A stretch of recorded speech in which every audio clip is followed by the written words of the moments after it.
Si vous avez un vecteur Y de Rn que vous projetez sur le sous-espace engendré par les colonnes d'une matrice X, les coordonnées du projeté sont x'(x-1, x''y.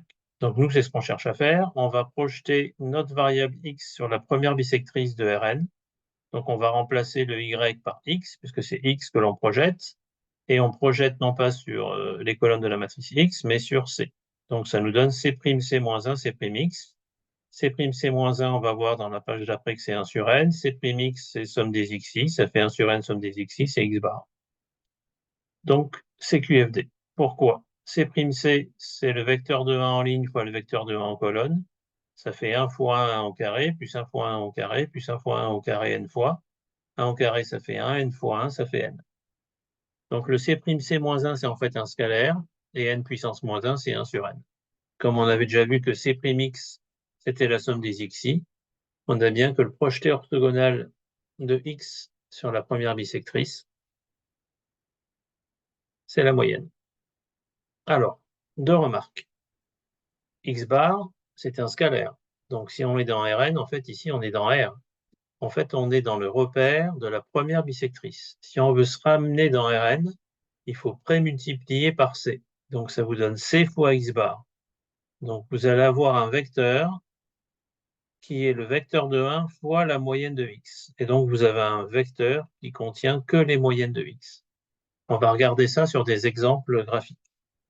Donc je vais me limiter à R2 parce que je ne suis pas capable de vous montrer beaucoup plus que ça. Donc je vais prendre le x qui a pour abscisse 1 et ordonnée 3. Donc il est ici, c'est le point vert. Vous avez un repère ici y et ici vous avez x. Là vous avez la première bisectrice, moins 1, 0, 1 et 2 sur ce repère. Comment j'ai trouvé le 1 par exemple? Je me suis déplacé de 1 sur x et de 1 sur y. Et ce qu'on va chercher à faire, c'est regarder le projeté orthogonal. Donc je prends x, je le projette orthogonalement sur la première bisectrice, et le fameux incredible but true, incroyable mais vrai, ça fait 2. Donc le projeté orthogonal, c'est la moyenne. Donc voilà une autre façon de voir la moyenne. Quel est le point correspondant? Le point qui est ici en 2,2. Mais c'est le point qu'on a vu tout à l'heure, c'est le Cx bar, c'est-à-dire que vous allez multiplier votre constante de Rn ici de R2, 1, 1, fois le point 2, et donc vous avez le point 2. Ça correspondra à ce vecteur ici. Si on veut faire apparaître le vecteur centré, donc la variable centrée, elle est ici en rouge. Donc on sait qu'un vecteur, en fait, peu importe l'origine, ce qui compte, c'est sa direction.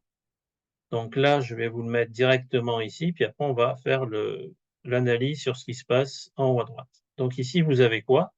Je retranche 2 à 1, ça fait moins 1. C'est ça. Et je retranche 1 à 2 à 3, ça fait 1. Donc j'ai le vecteur moins 1, 1. Donc je me déplace de moins 1 vers la gauche et 1 vers le haut. Voilà mon vecteur x centré, qui est le vecteur y. Si vous le remettez sur votre graphique, pour partir du point haut, pour aller au point vert, vous pouvez soit prendre le vecteur qui contient que le vecteur avec la constante de 2, et vous rajoutez le vecteur centré. Et vous avez Pythagore. Donc vous avez que la norme au carré du vecteur vert, c'est la norme au carré du vecteur violet, plus la norme au carré du vecteur rouge, ce qu'on retrouvera d'autre manière en économétrie pour ce qu'on appelle le R2, ou le carré de la corrélation linéaire.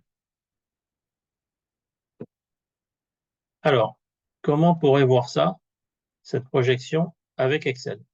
Donc je vais lancer les moines carrés ordinaires, ou OLS en anglais.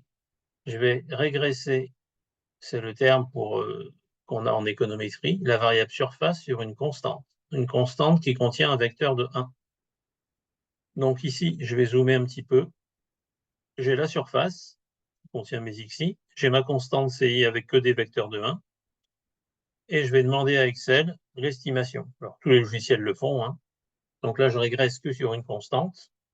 Et le coefficient estimé, c'est justement 46. Donc je dézoome pour que vous voyez ce qui se passe. 46, c'est bien la moyenne.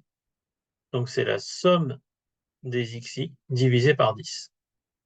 Donc qu'est-ce qui s'est passé? Le reste est en grisé puisque c'est le cours de 3e année.